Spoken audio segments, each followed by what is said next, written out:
കൊന്നിച്ചോ മിനസാൻ നമ്മുടെ mist might മഹ്യത്തിന്റെ season 1ന്റെ episode 12ലേക്ക് എല്ലാവർക്കും സ്വാഗതം. ഗൈസ്, ഞാനൊരു കാര്യം നേരത്തെ തന്നെ പറയാം. ഇന്നത്തെ എപ്പിസോഡ് തൊട്ട് ഇനി അങ്ങോട്ടുള്ള എല്ലാ ചാപ്റ്റേഴ്സും പീക്കാണ്. അതായത് ഇനിയാണ് സത്യം പറഞ്ഞ ഈ മിസ്റ്റ് മൈറ്റ് മഹ്യത്തിന്റെ ആ ഒരു ഗ്രാഫ് അങ്ങോട്ട് ഉയരാനായിട്ട് പോകുന്നത്. ഇതുവരെ നിങ്ങൾ കണ്ടതെല്ലാം ഒരു സാമ്പിൾ മാത്രമാണ്. സോ ഇനി അങ്ങോട്ട് വരാൻ പോകുന്ന ആ കിടിലമുള്ള കുറച്ചധികം ചാപ്റ്റേഴ്സിന്റെ അടിത്തറ നമ്മൾ ഇന്നത്തെ എപ്പിസോഡ് കൊണ്ട് പാകാനായിട്ട് പോകുവാണ്. സോ ഇനിയുള്ള എല്ലാ എപ്പിസോഡും കൃത്യമായി തന്നെ എല്ലാ ദിവസവും നിങ്ങൾ കാണാനായിട്ട് മറക്കണ്ട. അതിനുവേണ്ടി നമ്മുടെ പേജ് ഇപ്പൊ തന്നെ സബ്സ്ക്രൈബ് ചെയ്തിട്ടുണ്ടെന്ന് എന്തായാലും ഉറപ്പുവരുത്തിയേക്കണം. ആൻഡ് അതിന് കൂടെ തന്നെ ലൈക്ക് ചെയ്ത് ഷെയർ ചെയ്ത് നമ്മുടെ പേജ് ഒന്ന് ഹൈപ്പ് ചെയ്യാനും മറക്കണ്ട. സോ നമുക്ക് ഇന്നത്തെ ആ ഒരു കിടിലൻ വീഡിയോയിലേക്ക് കടക്കാം. അങ്ങനെ ഇന്നത്തെ എപ്പിസോഡ് തുടങ്ങാൻ നേരത്ത് ജിയോങ് കുറച്ച് സന്തോഷത്തിലായിരുന്നു. അവൻ അവസാനം അത് കണ്ടെത്തിയല്ലോ. എന്നാൽ പതുക്കെ അവന്റെ ചിരി മാഞ്ഞു മാഞ്ഞു പോയി. പെട്ടെന്നാണ് അവൻ നേരെ അവന്റെ ലെഫ്റ്റ് സൈഡിലേക്ക് നോക്കിയത്. ഈ സമയത്ത് മോക്കിടാനും ഇവൻ എന്താണ് ചെയ്തതെന്ന് മനസ്സിലായില്ല. അല്ല, എന്ത് പറ്റിയെന്ന് ചോദിച്ചപ്പോഴാണ് അവനും ഞെട്ടിത്തെറിച്ച് ഒരു സൈഡിലേക്ക് നോക്കിയത്. അല്ല ഫാദർ, എന്ത് സംഭവിച്ചു? ആ സമയത്ത് ഒരാൾ ഓടി വന്ന് ആ വാതിൽ തുറക്കുകയും ചെയ്യും. മാൻഡർ മാസ്റ്റർ, ഒരു വലിയൊരു പ്രശ്നമുണ്ട്. പിന്നെ കാണിക്കുന്നത് രണ്ട് സോഡുകൾ തമ്മിൽ ക്ലാഷ് ആകുന്നതാണ്. നമ്മുടെ മോക്സോഡിലെ എല്ലാ ഗാർഡ്സിനെയും അവിടെയുള്ള കുറെ പേര് കൊന്ന് ഒടുക്കുകയായിരുന്നു. ചുരുക്കം പറഞ്ഞ ആ ഒരു മാനറിന്റെ തൊട്ട് മുമ്പിൽ ഒരു വലിയൊരു യുദ്ധം തന്നെ സംഭവിക്കുവാണ്.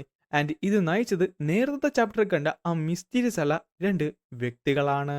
എന്ത് വന്നാലും ഫ്രണ്ട് ഗേറ്റിലേക്ക് അവരെത്താൻ പാടില്ല എന്നൊക്കെ പറയുന്നുണ്ടെങ്കിലും ടു ബി ഫ്രാങ്ക് അവർക്ക് അവിടെ പിടിച്ചു നിൽക്കാൻ സാധിക്കുന്നില്ലായിരുന്നു. വളരെ നിസ്സാരമായി തന്നെ ആ മിസ്റ്റീരിയസ് ആയിട്ട് വന്ന കുറച്ചധികം പേര് അവരെല്ലാവരെയും കൊന്ന് ഒടുക്കുന്നുണ്ട്. ഇതേ സമയം അവരുടെ എല്ലാവരുടെയും നടുവിലൂടെ ഒരാൾ നടന്ന് മുന്നിലേക്ക് ചെന്നു. എന്നിട്ട് ആ ഗേറ്റിന്റെ തൊട്ട് ഫ്രണ്ടിൽ ചെന്ന് നിന്നു.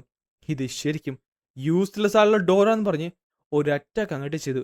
ആ ഒരു അറ്റാക്ക് വന്ന് പതിച്ചപ്പോൾ തന്നെ അവിടെയുള്ള പലർക്കും സത്യാവസ്ഥ എന്താണെന്ന് മനസ്സിലായി. പിന്നെ കാണുന്നത് മാസീവ് ആയുള്ള ഒരു എക്സ്പ്ലോഷനാണ്. ആ ഒരു എക്സ്പ്ലോഷൻ ആ ഒരു മോക്സോട്ട് മാനറിന്റെ ആ ഒരു മുഖച്ഛായ തന്നെ തുടച്ച് മാറ്റിയിരുന്നു. എല്ലാവരും ഇനി അകത്തേക്ക് ചെല്ലൂ, എന്നിട്ട് ആ സാധനം എവിടെയെന്ന് പോയി കണ്ടെത്തൂ. ഇതെല്ലാം തന്നെ ദൂരത്ത് നിന്നുകൊണ്ട് നമ്മുടെ ഫീനിക്സ് പാവലിയനിലെ ആ ഒരു മന്ത്രവാദിയുള്ള റിഫ്ലക്ഷൻ കാണുന്നുണ്ടായിരുന്നു. ഇവിടെ എന്താണ് സംഭവിക്കുന്നത് എനിക്ക് മനസ്സിലാകുന്നില്ല. ബ്ലൂ സ്പിരിറ്റിനെ ഞാൻ പുറത്തേക്ക് ലൂർ ചെയ്തു. പക്ഷേ ഈ ഒരവസ്ഥയിൽ എനിക്ക് മോക്ക് ജിൻവുവിനെ കൊല്ലാനും സാധിക്കത്തില്ല. പക്ഷേ കുഴപ്പമില്ല, എന്തായാലും ആരും തന്നെ എന്നെ ശ്രദ്ധിക്കത്തില്ല എന്ന് പറഞ്ഞപ്പോഴാണ് പെട്ടെന്ന് അവന്റെ പുറകിൽ ഒരു മാസീവ് ഉള്ള എനർജി അവന് സെൻസ് ചെയ്യാനായിട്ട് പറ്റിയത്. അല്ല, ഈ ഒരു ഫീലിംഗ് ഇതാരോ മന്ത്രവാദം ചെയ്യുവാണെന്ന് പറഞ്ഞ് തിരിഞ്ഞു നോക്കിയപ്പോൾ അവൻ കാണുന്നത് ആ ഒരു മിസ്റ്റീരിയസ് ആളൊരുത്തൻ അവിടെ നിന്ന് എന്തൊക്കെ മന്ത്രം ജപിക്കുന്നതാണ്. അടുത്ത സെക്കൻഡ് റിഫ്ലക്ഷന്റെ മുമ്പിലുണ്ടായിരുന്ന ആ ഒരു ബാരിയറാട്ടെ പൊട്ടി തെറിച്ചുപോയി. അപ്പോ നീയായിരുന്നെന്ന് പറഞ്ഞ് അവന്റെ കഴുത്തിലേക്ക് അവൻ കയറി കുത്തിപ്പിടിച്ചു. അല്ല, ഇവനൊരു മന്ത്രവാദിയായിട്ടാണ്. ഇവന്റെ ഫിസിക്കൽ കോണ്ടാക്ട് അത് ശരിക്കും ഒരു ഒരു മൂണിന്റെ അത്രയും തന്നെ സ്ട്രോങ്ങർ ആണ്. നീയാണോ മാനർ മാസ്റ്ററിനെ കൊല്ലാൻ ശ്രമിച്ചത്? ഈ മുറിമില് സത്യം പറഞ്ഞ ഒരു മന്ത്രവാദിയുടെ ഗ്രൂപ്പോ ഒരു ഓർഗനൈസേഷനൊക്കെ ഉണ്ട്. എന്നാൽ ഇതെല്ലാം തന്നെ ബ്രോക്ക് ചെയ്തുകൊണ്ട് റൂൾസും റെഗുലേഷൻസും ലോസും ഒന്നും തന്നെ പാലിക്കാതെ കുറച്ചധികം ഓർഗനൈസേഷനും ഈ മുറിമിലുണ്ട്. എന്നിട്ട് ആ മിസ്റ്റീരിയസ് അലവൻ പറയുകയും ചെയ്യും, എത്ര ധൈര്യം കൊണ്ടിട്ടാണ് നിന്നെ പോലൊരുത്തൻ അണ്ടർഗ്രൗണ്ട് അസാസിൻ ഫാമിലിന്റെ കാര്യത്തിൽ ഇടപെട്ടത്? എന്ത് അണ്ടർഗ്രൗണ്ട് അസാസിൻ പാവലിയൻ എന്ന് പറഞ്ഞു തീർക്കുന്നതിന് മുമ്പ് അവന്റെ തല പൊട്ടിത്തെറിച്ച് അവൻ മരിച്ചുപോയി. നീ എന്ത് ചെയ്യുവാണ്?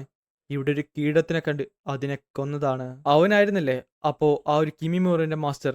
അതെ, എങ്കിൽ അത് കണ്ടെത്താൻ നോക്ക്. ശരി. എന്നിട്ട് അവന്റെ കയ്യിലേക്ക് അവനൊരു പേപ്പർ വെച്ചു. എന്നിട്ട് അവർ നേരെ മുന്നിലേക്ക് നടക്കുകയും ചെയ്യും. മാനർ മാസ്റ്ററുള്ള മൂക്കിടാനെ കണ്ടെത്തോ, എന്നിട്ട് വേണം നമ്മുടെ നിധി തിരിച്ചു കൈക്കലാക്കാൻ. ഇതേ സമയം മോക്കിടാൻ ഇതെല്ലാം തന്നെ കാണുന്നുണ്ട്. എത്ര ധൈര്യം കൊണ്ടിട്ടാണ്! എല്ലാരും കേൾക്കാനാണ് ഞാൻ പറയുന്നത്. മോക്സോഡ് മാനറിലേക്ക് കാലുകുത്തിയത് ആരാണെങ്കിലും ഞാൻ ക്ഷമിക്കുന്നതല്ല. എല്ലാരെയും ഞാൻ കൊല്ലും. ഇത് കണ്ടപ്പോൾ എല്ലാവർക്കും ഒരു എനർജി ലഭിച്ചു. എന്നിട്ട് അദ്ദേഹത്തിന്റെ കൂടെ എല്ലാരും മുന്നിലേക്ക് ചാടി. അവൻ പറയും ചെയ്യും, വരൂ, നമുക്ക് എന്തായാലും നമ്മുടെ മാനറിനെ പ്രൊട്ടക്ട് ചെയ്യണമെന്ന് പറഞ്ഞ് അവൻ നേരെ മുന്നിലേക്ക് ചെന്നു. ഈ സമയത്ത് ഇതിന്റെ എല്ലാത്തിനും പുറകെ നമ്മുടെ ജിയോങ് ഉണ്ടായിരുന്നു. പക്ഷെ പെട്ടെന്നാണ് അവൻ അവിടുന്ന് ഓടി രക്ഷപ്പെട്ടത്. എന്നിട്ട് തന്റെ സോഡ് കൊണ്ടുവച്ച് അവൻ പറയും ചെയ്യും, ഞാനും തലവടയ്ക്ക് പോയിട്ട് വലിയ കാര്യമൊന്നുമില്ല. ഇത്രയും വലിയ കേസിനിടയ്ക്ക് ഒരാൾ ഡിസിപ്പിയർ എന്ന് പറഞ്ഞ് ഒന്നും സംഭവിക്കാൻ പോകുന്നില്ല. പക്ഷേ ആ ഒരു പാട് എനിക്കാണെങ്കിൽ ഒന്നും ചോദിക്കാൻ സാധിച്ചതുമില്ല. ഞാനിനി അവനെ സഹായിക്കണോ? ആ സമയത്താണ് ആ ഒരു എനർജി അവന് സെൻസ് ചെയ്യാനായിട്ട് സാധിച്ചത്. അല്ല, ഈ ഒരു എനർജി പെട്ടെന്നാണ് പുറകിൽ നിന്ന് ഒരുത്തൻ അവനെ ആംബുഷ് ചെയ്തത്. എന്നാൽ അവന്റെ സോഡിൽ നിസ്സാരമായി ജിയോങ് കയറി പിടിച്ചിട്ട് അത് തിരിച്ച് അവന്റെ തലയിലേക്ക് അങ്ങോട്ട് കയറ്റി. അവനാട്ടെ പിടച്ച് പിടച്ച് നേരെ മരിച്ച് നിലത്തേക്ക് വീഴുന്നുണ്ട്. എനിക്ക് തോന്നിയതുപോലെ തന്നെ ഈ സമയത്ത് മോക്സോഡ് മാനർ നിന്ന് കത്താനായിട്ട് തുടങ്ങിയിരുന്നു. ഇവിടെ ഗ്രീഫും പെയിനും കേസും മിസറിയും എല്ലാം തന്നെയുണ്ട്. ചുരുക്കം പറഞ്ഞ ഒരു ജീവൻ ഒരു ശരീരത്തിൽ നിന്ന് വിട്ടുപോകാൻ നേരത്ത് ഞാൻ അനുഭവിക്കുന്ന ആ ഒരു സാറ്റിസ്ഫാക്ഷൻ അത് ഇവിടെ തന്നെയുണ്ട്. ഇതാണ് ഞാൻ അനുഭവിക്കുന്നതാണ് ഡെത്ത് ക്യൂഐ. ഈ സ്ഥലം മുഴുവൻ തന്നെ അതിനാൽ സമ്പുഷ്ടമാണ്. എനിക്കാണെങ്കിൽ കൊതിയും വരുന്നു. എല്ലാം തന്നെ എനിക്ക് അബ്സോർബ് ചെയ്യണം. പക്ഷേ ഇവിടെ ഒറ്റയ്ക്കിരുന്നിങ്ങനെ ചെയ്യുന്നത് അത് ശരിക്കും ഡേഞ്ചറസ് ആണ്. കാര്യം യങ് മോസ്റ്റർ താങ്കൾ ഓക്കെ അല്ലേ, താങ്കൾക്ക് കുഴപ്പമൊന്നുമില്ലെന്ന് ചോദിച്ചോട്ട് നമ്മുടെ ഗോച്ചാനായിട്ട് പെട്ടെന്ന് അവിടേക്ക് വന്നു. ഞാൻ ഉടുപ്പ് മാറിക്കൊണ്ടിരുന്നപ്പോൾ പെട്ടെന്ന് കുറച്ച് പേര് അവിടേക്ക് വന്നു. എന്തൊരു ഭാഗ്യത്തിന് എനിക്ക് അവരെല്ലാം കൊല്ലാൻ നീ വന്നത് കറക്റ്റ് സമയത്താണ്. അല്ല എന്തു പറ്റി? കുറച്ചു നേരത്തേക്ക് എന്നെ പ്രൊട്ടക്ട് ചെയ്. ഞാൻ എൻ്റെ ക്യൂയെ സർക്കുലേറ്റ് ചെയ്യാണ്ട് പോകുവാണ്. എന്ത്? അത് ഈ സമയത്തോ? യങ് മാസ്റ്റർ ഇവിടെ കുറെ പേര് വന്നെന്ന് പറഞ്ഞപ്പോൾ ഒരാള് അവനെ അറ്റാക്ക് ചെയ്തിട്ട് വന്നു. എന്നാൽ അവനത് ബ്ലോക്ക് ചെയ്തിട്ട് തിരിച്ച് അറ്റാക്ക് ചെയ്യാനും സ്റ്റാർട്ട് ചെയ്തു. ഇതേ സമയത്ത് ജിയോങ്ങട്ടെ കോൺസെൻട്രേറ്റ് ചെയ്യാനായിട്ട് തുടങ്ങി. ഈ ഡെത്ത് ക്യൂ എന്ന് പറയുന്നത് വാസ്റ്റ് ആണ്. കുറെ പേര് മരിക്കാൻ നേരത്ത് അത്രത്തോളം വാസ്റ്റ് ആയിട്ട് അവനത് ലഭിക്കും. പെയിൻ, സഫറിങ്, റിഗ്രറ്റ്, ഡിസ്പെയർ ഈ എല്ലാ ഇമോഷനും കൂടെ മരിക്കുന്ന സമയത്ത് വരാൻ നേരത്താണ് ഇത് കൂടുതൽ പ്യൂറായി മാറുന്നത്. ആൻഡ് കറന്റ് ഇപ്പോൾ അവിടെ പ്യൂറുള്ള ഡെത്ത് ക്യൂയെ മാത്രമേ ഉള്ളൂ. അതിലുപരി അവന് ആ ഒരു മൗണ്ടൈൻ പീസിംഗ് ഷെൽഡ് ബീസിന്റെ ശരീരത്തിൽ നിന്ന് കിട്ടിയതിനെക്കാട്ടും കൂടുതൽ അല്ല, കൃത്യമായി പറഞ്ഞ 3 ഇരട്ടിയോളം ഡെത്ത് ക്യൂയെ അവന് ഇവിടുന്ന് മാത്രം അബ്സോർവ് ചെയ്യാനായിട്ട് സാധിക്കും. ഈ സമയത്ത് ഗഡ് ഗോച്ചനാട്ടെ അവനെ പ്രൊട്ടക്ട് ചെയ്തുകൊണ്ടിരിക്കുവാണ്. അല്ല ഇത് ശരിക്കും കൂടുതലാണ്. ഒരാളും കൂടെ എന്നെ സഹായിക്കാനുണ്ടെങ്കിൽ. പെട്ടെന്നാണ് അവനത് ശ്രദ്ധിക്കുന്നത്. അല്ല ഔട്ടർ ഹൾമാസ്റ്ററുള്ള സാങ് ഫുൺ. അല്ല അവൻ പറഞ്ഞു വെച്ച് നോക്കാൻ നേരത്ത് അതിനകത്തുള്ളത് അവന്റെ ഫെമിലിയർ ഗോസ്റ്റ് അല്ലേ? അവന്റെ പേര് അല്ല നീ ഡിമോണിക് മോങ്ക് അല്ലേ നീ? പക്ഷേ അവൻ അനങ്ങുന്നില്ല. അല്ല ഡിമോണിക് മോങ്ക് എന്ത് പറ്റി? ഈ സമയത്ത് അനങ്ങാതെ അവനവിടെ നിന്നു. പെട്ടെന്നാണ് അവന്റെ തല രണ്ടായിട്ട് പിളർന്നത്. ഇത് ശരിക്കും ഇൻട്രസ്റ്റിംഗ് ആയിട്ടുണ്ട്. ഗാഡ് ഗോച്ചാൻ ഞെട്ടിത്തെറിച്ചു പോയി. അവൻ ഈയൊരവസ്ഥയിലും അവന്റെ ക്യൂയെ സർക്കുലേറ്റ് ചെയ്യുകയാണ്. ശരിക്കും മിസ്റ്റീരിയസ് ഉള്ള ഒരു എനിമി തന്നെ. ഗാഡ് ഗോച്ചാനെ ഒന്ന് അനങ്ങാൻ പോലും പറ്റുന്നില്ല. അവന് വ്യക്തമായി തന്നെ മനസ്സിലായി അവൻ ഈ ബാറ്റിൽ ഒരിക്കലും ജയിക്കാൻ പറ്റുന്നില്ല. കാര്യം അവന്റെ ശരീരം അവനോട് തന്നെ പറയുന്നുണ്ടായിരുന്നു ഇപ്പോൾ ഫൈറ്റ് ചെയ്യാൻ പോകുന്നത് ഒരു പവർഫുൾ ആയുള്ള മോൺസ്റ്റർ ആയിട്ടാണെന്ന്. ഈ സമയത്ത് ജിയോങ് അവിടെ ഇരുന്ന് അതെല്ലാം തന്നെ അബ്സോർവ് ചെയ്യുകയാണ്. യങ് മോസ്റ്റർ പെട്ടെന്ന് എഴുന്നേക്ക്, ഇവിടെ മുഴുവൻ എനിമീസ് ആണ്, താങ്കൾ പെട്ടെന്ന് എഴുന്നേക്കണം. നാശം അവൻ കേൾക്കുമെന്ന് തോന്നില്ല. ഞാൻ എന്ത് ചെയ്യും? പക്ഷേ എനിക്ക് അവനെ വിളിച്ച് എണീപ്പിക്കാൻ സാധിക്കത്തില്ല. ഞാൻ തൊട്ട അടുത്ത നിമിഷം തന്നെ അവന് ക്യൂയെ ബ്ലോക്കേജ് ഉണ്ടാക്കും. പക്ഷേ ഈ ഒരു മോൺസ്റ്ററിനെ ഇവൻ ഞാൻ എങ്ങനെ ഫൈറ്റ് ചെയ്യും? സ്ട്രേഞ്ച് ആയിട്ടില്ലേ? അടുത്ത സെക്കൻഡ് നമ്മുടെ ഗാർഡ് കോച്ചനെ കഴിഞ്ഞ് ജിയോങ്ങിന്റെ തൊട്ട് മുമ്പിലേക്ക് അവനെത്തി. പക്ഷേ ഇത് കണ്ടിട്ട് ഒരു ഓർഡിനറി ക്യൂഐ സർക്കുലേഷൻ ആണെന്നും എനിക്ക് തോന്നുന്നില്ല. ഇവൻ ഇത്രയും വലുതാണ്, പക്ഷെ അവന്റെ വേഗത ശരിയാണ്, കണ്ടിട്ട് ഒരു മോക്കിനെ പോലെയുണ്ട്. ഇതെന്തായാലും നന്നായി. അവനെ തൊടാൻ നിർത്ത്. എന്തായിരിക്കും സംഭവിക്കാൻ പോകുന്നത്? നാശം, ഇനി പറഞ്ഞിട്ട് കാര്യമില്ലെന്ന് പറഞ്ഞ് അവൻ നേരെ മുകളിലേക്ക് എടുത്ത് ചാടി. ഹാച്ചറിന്റെ മെമ്മറീസ് പറയുന്നത് ആ ഒരു ഫ്ലൈയിങ് അസാസിൻസിന്റെ പോഷൻ മാർഷൽ ആർട്ട് എനിക്ക് അറിയാവുന്നതാണ്. അതെങ്കിലും ഇവിടെ യൂസ് ചെയ്യണം. എന്നിട്ട് ഫ്ലൈയിങ് അസാസിൻ ടെക്നിക്കായുള്ള തേർഡ് ഫോം യൂസ് ചെയ്ത് അവന്റെ ചുറ്റിനും മാസീവുള്ള സ്പീഡിൽ അവള് നേരെ ചാടി ചാടി നിന്നു. എന്നിട്ട് ഒരു ചാൻസ് കിട്ടിയപ്പോൾ സൈലന്റ് ഡെത്ത് എന്ന് പറഞ്ഞുകൊണ്ട് അവന്റെ പുറകിൽ ഒരു അറ്റാക്ക് ചെയ്തിട്ട് പോയപ്പോഴാണ് നീ ശരിക്കും ഫാസ്റ്റ് ആണ്. പിന്നെ കാണുന്നത് ഗോച്ചന്റെ തൊട്ട് സൈഡിൽ അസോഡ് നിൽക്കുന്നതാണ്. എന്തോ ഭാഗ്യം കൊണ്ട് അതും വളരെ ജസ്റ്റിന് അവനത് ഡോഡ് ചെയ്തു. ആ ഒരു അറ്റാക്ക് നല്ല പൂർണ്ണമായിട്ടും അവൻ ചെയ്യുകയും അത് ചെന്ന് അവിടെ ഉണ്ടായിരുന്ന ആ ഒരു മാനറിൽ പതിക്കുകയും ചെയ്തു. നായേ, എന്നിട്ട് ഒരു ഫിംഗർ ഫ്ലിക്ക് അങ്ങോട്ട് ചെയ്ത് അവനെ തെറിപ്പിച്ച് കളഞ്ഞു. ഇനി നീ എന്റെ വട്ടം വന്നു കഴിഞ്ഞാൽ ഞാൻ ഉറപ്പായിട്ടും നിന്നെയും കൊല്ലും. നമ്മുടെ ഗോച്ചനൊട്ടെ അവിടെ പോയി ഇടിച്ച് നേരെ നിലത്തേക്ക് വീണു. അപ്പൊ പിന്നെ ഇനി നിന്നെ ഇല്ല ഒന്നും ചെയ്യില്ലേ, നീ എങ്ങനെയായിരിക്കും റിയാക്ട് ചെയ്യാൻ പോകുന്നതെന്ന് പറഞ്ഞ് അവന്റെ അടുത്തേക്ക് അവന്റെ കൈ കൊണ്ടുവന്നപ്പോഴാണ് പെട്ടെന്ന് അവനത് ഞെട്ടിയത്. അടുത്ത സെക്കൻഡ് അവനൊന്നും തന്നെ ചിന്തിച്ചില്ല. ഒരു സ്വരെടുത്ത് ഒരു മാസീവ് അറ്റാക്ക് അങ്ങോട്ട് ചെയ്തപ്പോ ആ ഒരു അറ്റാക്ക് നേരെ തടഞ്ഞത് നമ്മുടെ മോക്ക് ഇടാനാണ്. ചുരുക്കം പറഞ്ഞാൽ അവന്റെ നേരെയായിരുന്നു അവൻ അറ്റാക്ക് ചെയ്തത്. പക്ഷേ അവിടെ ഉണ്ടായിരുന്ന ക്ലാഷ് മാസീവ് ആയിരുന്നു, അത്രത്തോളം പവർഫുള്ളും. മാനർ മാസ്റ്റർ മോക്കിടാൻ പെട്ടെന്ന് അവന്റെ മൂക്കിൽ നിന്നും വായിൽ നിന്നും ചോര തെറിക്കാനായിട്ട് തുടങ്ങി. അവനട്ടെ അവിടെ നിന്ന് പതറിപ്പോയി. നിനക്കതുപോലും എൻഡോർ ചെയ്യാനായിട്ട് പറ്റുന്നില്ലടാ. മാനർ മാസ്റ്റർ അല്ല മോക്ക്, ഞാൻ മര്യാദക്ക് ഒരു തവണ നിന്നോട് ചോദിക്കും. സോ മര്യാദക്ക് അത് തരുന്നതാണ് നല്ലത്. അല്ലെങ്കിൽ നിന്റെ കുടുംബം ഞങ്ങളിന്ന് കുട്ടിച്ചോറാക്കും. നീ ഞങ്ങളുടെ കയ്യിൽ നിന്ന് മോഷ്ടിച്ച ആ ഒരു ട്രഷർ അത് മര്യാദക്ക് തിരിച്ചു തരാനായിട്ട് നോക്ക്. ഇതേ സമയം പിന്നെ കാണിക്കുന്ന ദൂരായിട്ട് ഒരു സ്ഥലമാണ്. ബ്ലൂ സ്പിരിറ്റ് ആട്ടെ അവിടെ നിപ്പുണ്ടായിരുന്നു. അവൾ പറയും ചെയ്യും, ഇതാ കിമിമോറിയാണ് എന്റെ ടെറിട്ടറി ഇൻവേറ്റ് ചെയ്തത്. പക്ഷേ ഇതെന്നെ ലൂർ ചെയ്തതാണെന്ന് എനിക്ക് മനസ്സിലായെങ്കിലും പെട്ടെന്നാണല്ലോ ഇത് മരിച്ചത്.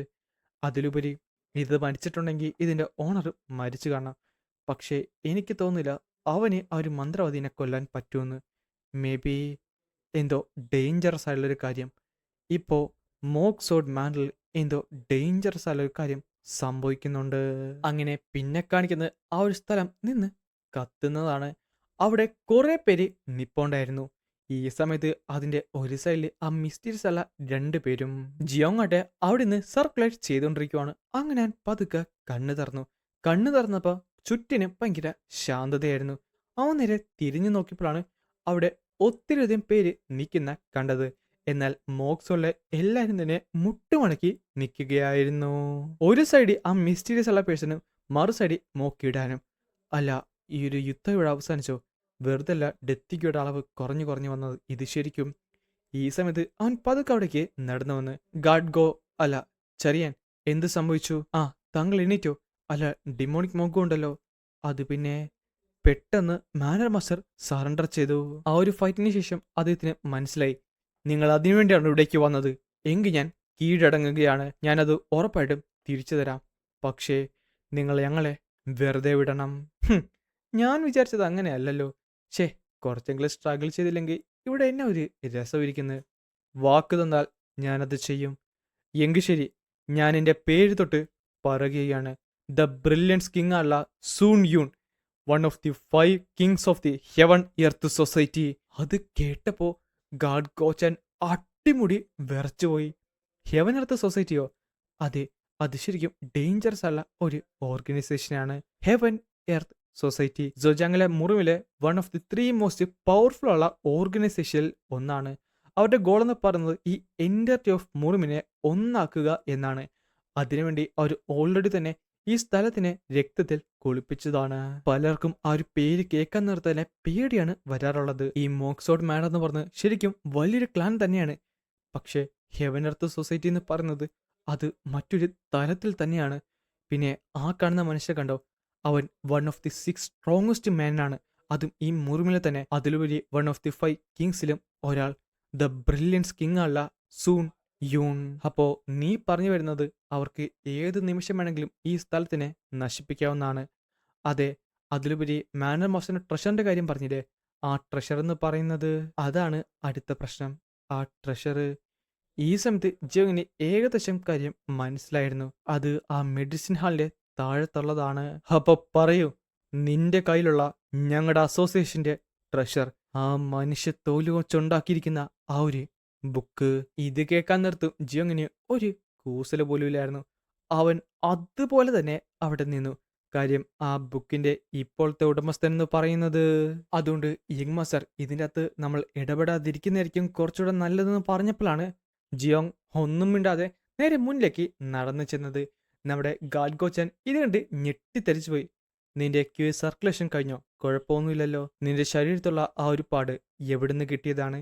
അത് കേട്ടപ്പോ അവനൊന്ന് സ്റ്റക്കായി. ആ ഒരു പാട് അത് എവിടെ നിന്ന് കിട്ടിയതാണ്? നീ എന്താണ് ഈ സംസാരിച്ചു വരുന്നത്? ഈ സമയത്താണ് അതിലൊരാൾ പറയുന്നത്, അത് ലഭിച്ചിരിക്കുന്നു. ഹാ, അപ്പൊ ലഭിച്ചല്ലേ? അത് പറയാനുള്ള സമയമല്ല. അത് ഞാൻ നിന്നോട് പിന്നെ പറയാം. ഇല്ല, ഇതാണ് പറ്റിയ സമയം. എന്ത്? ഇതൊരു നെഗോഷിയേഷനാണ്. ഫൈനലി ഞങ്ങളുടെ ട്രഷർ, ആ ഒരു ട്രഷർ തിരിച്ച്. നീ അത് പറഞ്ഞാൽ ഈ കാര്യം ഞാൻ നോക്കിക്കോളാം. എന്ത്? ആ ഒരു മെഡിക്കൽ ഹാളിന്റെ ബേസ്മെന്റിലുള്ള ട്രഷർ. പെട്ടെന്നാണ് കിങ് ഓഫ് ബ്രില്യൻസിന് ദേഷ്യം വന്നത്. അവനാട്ടെ തിരിഞ്ഞ് നോക്കുകയും ചെയ്യും. മോക്ക് മാനർ മോസ്റ്റർ. ആ ടൈമിൽ അവൻ പറയും ചെയ്യും, അതിന്റെ താഴത്ത് ഒന്നും തന്നെ ഇല്ല. അവന്റെ എനർജി ആ സ്ഥലം മുഴുവൻ വ്യാപിക്കുകയും എല്ലാരും ഒന്ന് ഞെട്ടിത്തെറിക്കുകയും ചെയ്തു. ഈ സമയത്ത് ഫസ്റ്റ് ലേഡി പറയും ചെയ്യും, അവന്റെ റിയാക്ഷൻ കണ്ടിട്ട് എനിക്ക് തോന്നുന്നു അവൻ ആ മാനുവൽ എടുത്തിട്ടുണ്ട്. അതെടുത്തത് മോക്ക് ജിയോൺ ആണെന്ന് ഞാനിപ്പോ എക്സ്പോസ് ചെയ്ത് കഴിഞ്ഞാൽ. എന്നാൽ അത് പറഞ്ഞപ്പോ ഫസ്റ്റ് ലേഡി ശരിക്കും ഞെട്ടിത്തെറിച്ചുപോയി. കാര്യം അവൾ നോക്കാൻ നേരത്ത് അത് 2 കമ്മലുകളായിരുന്നു. എന്നാൽ അത് കണ്ടപ്പോ അവളും നമ്മുടെ മോക്ക് മാനർ മാസ്റ്ററും ഒരേപോലെയാണ് ഞെട്ടിയത്. കാര്യം അവൻ അവൾക്ക് സമ്മാനമായി കൊടുത്ത കമ്മലായിരുന്നു. അല്ല, ഇനിയെങ്ങാനും. ഈ സമയത്താണ് ജിയോങ് ചിരിച്ചത്. അല്ലേ, ആ ഒരു കമ്മലുകൾ അത് ഫസ്റ്റ് വൈഫിന്റെ കമ്മലുകളല്ലേ? ഡാ, നീ എന്താണ്? പെട്ടെന്ന് അവൾ ഞെട്ടി. അപ്പൊ അങ്ങനെയാണല്ലേ, നീയൊക്കെ തന്നെ വരുത്തി വെച്ചതാണ്. എടാ, ഒന്ന് മിണ്ടാതിരുന്നേ. മാഡം, താങ്കൾ എന്തിനാണ് ഈ മണ്ടത്തരം കാണിക്കുന്നത്? എനിക്ക് നന്നായിട്ട് തന്നെ അറിയാം. അല്ല, ഇവിടെയുള്ള എല്ലാവർക്കും നന്നായിട്ട് തന്നെ അറിയാം അത് താങ്കളുടേതാണെന്ന്. താങ്കൾ ശരിക്കും ക്രൂവലാണ് കേട്ടോ. ഇല്ല സാർ, ഇതൊരു മിസ്അണ്ടർസ്റ്റാൻഡിംഗ് ആണ് സാർ. ഞാൻ പറഞ്ഞു കേക്ക്, അവൻ എന്നെ അതിലുപരി ഞാൻ അങ്ങനെ ചെയ്തിട്ടുണ്ടെങ്കിൽ ഞാൻ എന്തിനാണ് എന്റെ കമ്മല് അവിടെ കൊണ്ടുവെക്കുന്നത്? സാർ, ഞാൻ പറയുന്നത് കേക്ക്. പെട്ടെന്ന് ആ ഒരു സോഡ് അവളുടെ കഴുത്തിന്റെ അടുത്തേക്ക് ചെന്നു. എന്നാൽ എങ്ങനെയൊക്കെയാ മോക്കിടാൻ അത് വന്ന് ബ്ലോക്ക് ചെയ്തു. എന്നാൽ അതിന്റെ പവർ അവന് താങ്ങാതിനും അപ്പുറമായിരുന്നു. ആ സോഡ് വളഞ്ഞു പോകുകയും അവൻ തെറിച്ച് ബാക്കിലേക്ക് ചെന്ന് അവന്റെ കാൽ ചവിട്ടി വന്ന് വീഴുകയും ചെയ്തു. അപ്പൊ ചുരുക്കം പറഞ്ഞ, നിന്റെ കയ്യിലും ആ ഒരു സീക്രട്ട് മാനുവൽ ഇല്ലല്ലേ? അപ്പൊ പിന്നെ നീ ചത്താലും ജീവിച്ചാലും എനിക്കെന്താ കുഴപ്പം? മോക്സോഡ് മാനറിലുള്ള എല്ലാരും കേൾക്കാനായിട്ട് ഞാൻ ഈ പറയുന്നത്. ഈ സമയത്ത് അവൻ ശരിക്കും ദേഷ്യപ്പെടുകയായിരുന്നു. ഞാൻ പറഞ്ഞില്ലേ, ഇനിയെങ്കിലും അത് പറഞ്ഞൂടെ? നിങ്ങളുടെ മാനർ ഹെവൻ എർത്ത് സൊസൈറ്റിനെ ചതിച്ചിരിക്കുന്നു. അതുകൊണ്ട് എന്നിട്ട് ആ സോഡ് കൊണ്ട് ഒരുത്തിനെ തല്ലി ചതച്ചു കളഞ്ഞു. ഞങ്ങളുടെ കയ്യിലുള്ള സീക്രട്ടുള്ള മാനുവൽ സ്റ്റോൾ ചെയ്തതും പോരാ, അതിപ്പോ ഒളിപ്പിച്ചു വെക്കുകയും ചെയ്തു. ഇത് മാപ്പർഹിക്കാത്ത കുറ്റമാണെന്ന് പറഞ്ഞുകൊണ്ട് അവൻ നിസ്സാരമായി ഒരുത്തിനെ കൊന്ന് കളഞ്ഞു. എടാ, ഞാനത് പിന്നെ പറയാം. ഞാൻ പറഞ്ഞില്ലേ ഇത് നെഗോഷിയേഷൻ ആണെന്ന്. അതുകൊണ്ട് ഇവിടുന്ന് ഒരു ഉറുമ്പ് പോലും ജീവനോടെ പോകാന്ന് വിചാരിക്കണമെന്ന് പറഞ്ഞ് മറ്റൊരുത്തിന്റെ തലയും അവൻ ചെത്തിക്കളഞ്ഞു. നീ നീ ഇവിടെയുള്ള എല്ലാരും കൊല്ലാനായിട്ടാണ് നോക്കുന്നത്? ഞാൻ വീണ്ടും വീണ്ടും റിപ്പീറ്റ് ചെയ്തിട്ട് പ്രത്യേകിച്ച് കാര്യമൊന്നുമില്ല. താങ്കളാണ് ഇവിടെ ഏറ്റവും വേഴ്സുള്ള ഒരു സിറ്റുവേഷനിൽ നിൽക്കുന്നത്. പെട്ടെന്നാണ് അവൾ നേരെ മുന്നിലേക്ക് വന്നത്. സാർ, എനിക്കൊരു കാര്യം പറയാനുണ്ട്. ഏ ഹോങ്, നീ എന്താണ്? ഫസ്റ്റ് മാഡത്തിന്റെ ഡൗൺഫോൾ കാണാൻ ആഗ്രഹിക്കുന്ന കുറച്ചധികം പേര് ഇവിടെ തന്നെയുണ്ട്. ആ പേരെന്ന് പറഞ്ഞത് അത് ഇവരാണെന്ന് പറഞ്ഞ് അവരെ ചൂണ്ടിക്കാട്ടി. അത് നമ്മുടെ സെക്കൻഡ്സ് ആണ്, പിന്നെ യങ്ങസ്റ്റ് സണ്ണുമാണ്. പിന്നെ മോക്സോട്ട് മാനുവൽ സീക്രട്ട് മാനുവലും അതിന്റെ താഴെ തന്നെ ഉണ്ടായിരുന്നു. സോ അതിപ്പോ കൈവശം വെച്ചിരിക്കുന്ന ഒരാളായിരിക്കും അവിടേക്ക് ചെന്ന് ആ ഒരു ഇയറിങ്സ് അവിടെ എടുത്ത് വെച്ചിട്ടുള്ളത്. ചുരുക്കം പറഞ്ഞ ഹെവൻ എർത്ത് സൊസൈറ്റിയുടെ ആ ഒരു ട്രഷർ എടുത്തിട്ടുള്ളത് മോക്സോട്ട് മാനറിലെ സീക്രട്ട് മാനുവൽ കൈവശം വെച്ചിരിക്കുന്ന ആരെങ്കിലും ആയിരിക്കും. അത് കേട്ടപ്പോ സെക്കൻഡും യങ്ങസ്റ്റും ഞെട്ടിത്തെറിച്ചു പോയി. അപ്പോഴാണ് അവരത് ഓർക്കുന്നത്. അതായത് സെക്കൻഡിനെ കിട്ടിയതും യങ്ങസ്റ്റിനെ കിട്ടിയതും ഇത് മോക്ക് ജുൻ വൂണാണ് തന്നത്. ഇത് നിന്നെ നന്നായിട്ട് ഹെൽപ്പ് ചെയ്യും. അവനാട്ടെ ഇത് കാണുന്നത് ചിരിക്കുന്നുണ്ട്. കാര്യം ഇപ്പോ അവളുടെ ശരീരത്തിൽ ഇരുന്നുകൊണ്ട് ഇതെല്ലാം തന്നെ പറഞ്ഞത് ഡിമോണിക് മോങ്കാണ്. സോ താങ്കൾ അധികം അവരെ ടോർച്ചർ ചെയ്ത് ചോദിച്ചു നോക്ക്. എന്ത് വിഡിത്തമാണ് നീ പറഞ്ഞത്? അതെ, അത് കള്ളമാണ്. അതും ശരിയാണ്. ഇപ്പൊ ശബ്ദിച്ച രണ്ടുപേരില്ലേ, അവർ മുന്നിലേക്ക് വാ. നിങ്ങളിൽ നിന്ന് തന്നെ ഞാൻ തുടങ്ങാം. ഈ സമയത്ത് മോക്കിടാന് എന്ത് പറയണമെന്ന് അറിയാൻ മേലായിരുന്നു. അത് ഫാൻറ്റം സോഡാണ്. ഫാൻറ്റം സോഡ്. അവൻ ആ ഒരു 6 ഹെവൻസിലും 8 സ്റ്റാർസിലുള്ള ആ ഒരു ഫാൻറ്റം സോഡാണ്. ഇപ്പോഴെങ്കിലും നിനക്ക് മനസ്സിലായില്ലേ? ഇനിയെങ്കിലും ആ ഒരു സീക്രട്ടുള്ള മാനുവൽ ഫാൻറ്റം സോഡ്. ഫൈനലി എനിക്ക് നിന്നെ. പെട്ടെന്നാണ് ആ ഒരു മണിക്കിലുക്കം അവൻ കേട്ടത്. അടുത്ത സെക്കൻഡ് അവൻ ഞെട്ടുകയും ചെയ്തു. കാര്യം പെട്ടെന്നാണ് ഡെമോണിക് മോങ്ക് വേദനയിൽ ഉച്ചത്തി കിടന്ന് അലറാനായിട്ട് തുടങ്ങിയത്. ആരോ ഒരാൾ ഇവിടെ കരിവാരി പൂശുകയാണല്ലോ. മന്ത്രവാദിയുള്ള ചോ എന്തു സംഭവിച്ചു? പെട്ടെന്ന് അവൻ നിലത്തേക്ക് ഇറങ്ങി വന്നു. ഈ സമയത്ത് ജിയോങ് തിരിഞ്ഞ് നോക്കുകയും ചെയ്യും. അവനെ കണ്ടപ്പോൾ തന്നെ ഒരു കാര്യം വ്യക്തമായി. അവൻ ശരിക്കും ഡേഞ്ചറസ് ആണെന്ന്. ഞാൻ എന്തായാലും ഇവനെ തളക്കാൻ പോകുകയാണ്. അതും പറഞ്ഞുകൊണ്ടാണ് ഇന്നത്തെ എപ്പിസോഡ് ഇവിടെ അവസാനിക്കുന്നത്.